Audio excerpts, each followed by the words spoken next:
are you? Are you the person in the mirror? The name you've been given, the roles you play, or is there something deeper, something unchanging beneath it all? Most of us spend our lives identifying with a version of ourselves that isn't truly who we are. We believe we are our successes, our failures, our thoughts, and our opinions. But what if I told you that identity is an illusion? That beyond the ego, there is a self that is limitless, peaceful, and whole. Today, we're peeling back the layers between the ego and the true self. We'll explore why the ego is not your enemy, but also why mistaking it for your true identity keeps you trapped in fear, control, and suffering. When you were born, you existed in a state of pure being. There was no sense of I or me. You weren't aware of your name, your gender, your nationality, or any role you would later play. You simply were, fully present, experiencing life moment by moment. There was no fear, no judgment, no sense of separation between you and the world around you. You weren't thinking, I am a baby or I am different from my mother. You were just immersed in existence. Then something happened. You began to learn who you were, not from yourself, but through the reflections of others. As you grew, the people around you, your parents, teachers, and society, began shaping your sense of identity. You were given a name, a gender, a nationality, and a cultural identity. These labels helped you navigate the world, but they also began to define you. Then came judgments and expectations. You are such a good boy. You are too loud. Be quiet. You should be more like your sister. Boys don't cry. Girls should act like ladies.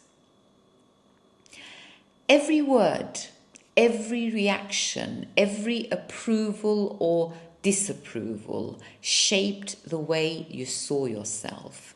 You learned which behaviors brought love and which brought rejection. Unconsciously, you started adapting, molding yourself to fit in. You became what others expected you to be, suppressing the parts that weren't accepted. This is how the ego was formed, not as something you consciously created, but as a survival mechanism. The ego is a false sense of identity. What we call the ego is not a solid entity. It is not something real in the way your body is real. The ego is a story, a mental construct made up of thoughts, beliefs, and past experiences. It tells you, I am this, I am not that. I must succeed to be worthy. I must be loved to feel safe. The ego does not come from your true essence. It comes from conditioning. It is a script written for you long before you had the chance to decide who you truly are. And the biggest illusion, you believe you are this story. The greatest trick of the ego is convincing you that it is you. From the moment your ego was formed, it became the lens through which you saw the world. It created a personal identity, a name, a history, a set of beliefs.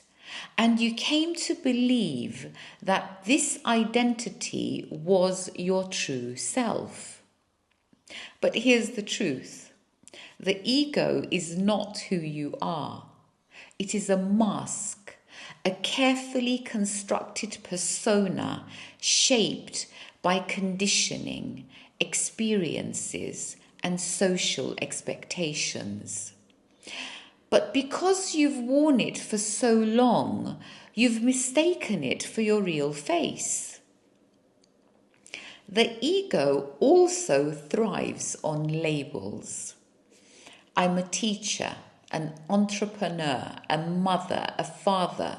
I am successful, I am a failure, I am important, I am unworthy, I am introverted, extroverted, confident, anxious.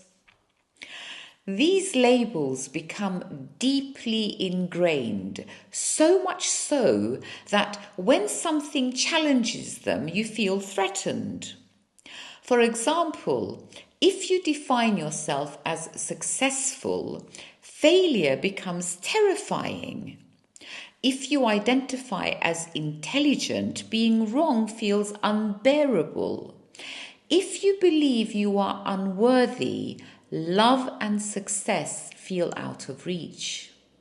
Your entire sense of self becomes dependent on maintaining this identity, and anything that contradicts it is seen as a threat, because the ego's identity is built on a fragile foundation. It clings to control, it resists change, avoids uncertainty, and fears anything that challenges its existence. This is why people stay in toxic relationships. They fear losing the identity of being a good spouse or a needed partner. This is why people struggle with personal growth. Changing means letting go of old labels, and the ego fears the unknown. This is why people react defensively to criticism. If the ego is tied to being right, being wrong feels like annihilation. To the ego, losing the mask feels like death. But here's the paradox. The mask was never real to begin with. At its core, the ego is a survival mechanism, and to protect itself, it uses three primary strategies. The first is control. The ego fears uncertainty because it equates it with danger. It tries to control everything, our image, our success, our relationships, believing that predictability means safety. But the more we try to control life, the more anxious we become. True peace comes from trusting yourself to navigate the unknown. The second is comparison. The ego constantly measures itself against others to feel real. If it feels superior, I am more successful, more knowledgeable, more enlightened. If it feels inferior, I am not enough, I must prove myself. Either way, it keeps you trapped in self-judgment, forgetting that your worth is not something to earn. It is already within you. And the third is defensiveness. The ego ties its identity to its beliefs. So being wrong feels like annihilation. It resists anything that threatens its self-image.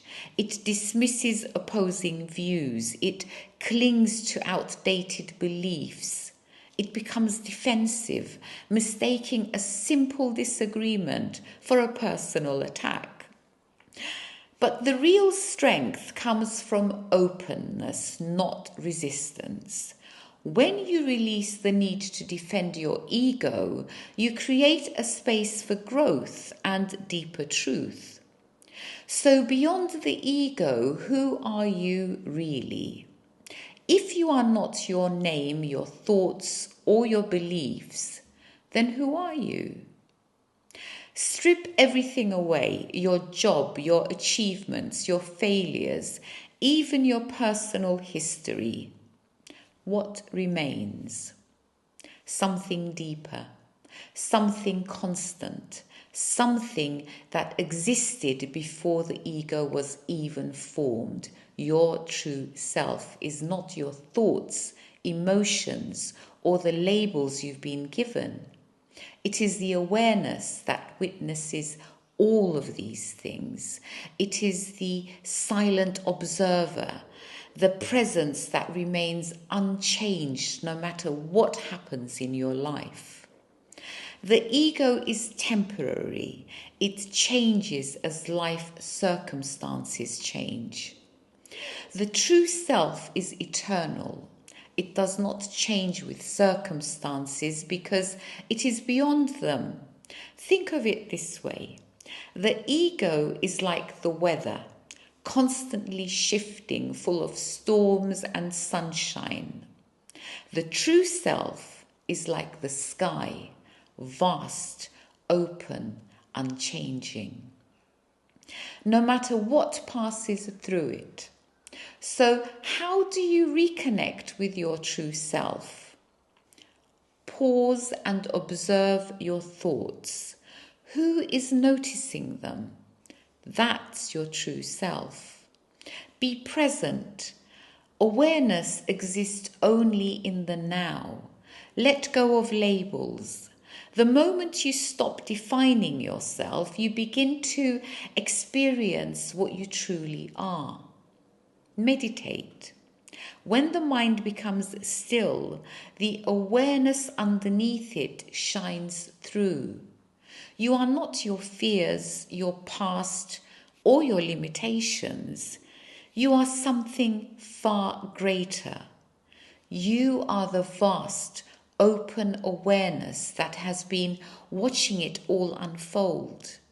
And in that realization, you are free.